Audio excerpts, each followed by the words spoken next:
हमारे औद्योगिक विकास के मंत्री और उस समय के औद्योगिक विकास के आयुक्त तो मेरे सामने आए थे। इन लोगों ने मुझे बताया कि साहब हम लोग उत्तर प्रदेश में एक इन्वेस्टर समिट करना चाहते हैं। तो मैंने कहा नाम क्या है? तो इन्होंने कहा ग्लोबल इन्वेस्टर समिट। मैंने कहा कितने का टारगेट रखा है? इन्होंने कहा साहब 20,000 का। तो मैंने कहा नाम बदल दो। चौंके। मैंने कहा भी नाम ग्लोबल कर रहे हो और निवेश विलेज वाला करते हो छोटा सा।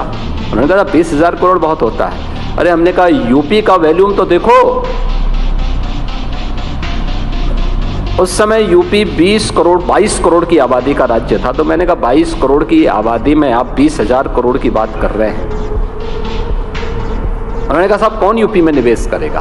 तो मैंने कहा वही तो हमें तैयार करना है और आप तैयारी करो, निवेश होगा। उन्होंने कहा क्या? मैंने कहा रोड शोज की तैयारी करो। पहले रोड शो में गए 2,000 का प्रस्ताव इन्हें प्राप्त हुआ, 2,000 करोड़ का। दूसरे में गए 5,000 करोड़ का मिला। तीसरे के लिए मैंने कहा मैं चलता हूँ।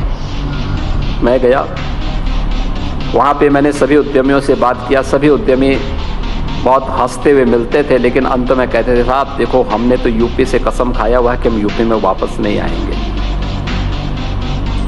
तो मैंने कहा एक दिन आपको आना पड़ेगा यूपी देखना। मैं यही बोलता था। और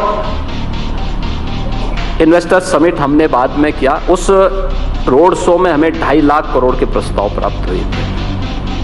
और जब हमने इन्वेस्टर समिट किया था तो हमें 4.25 लाख करोड़ का निवेश प्रस्ताव पहले इन्वेस्टर समिट में प्राप्त हुए।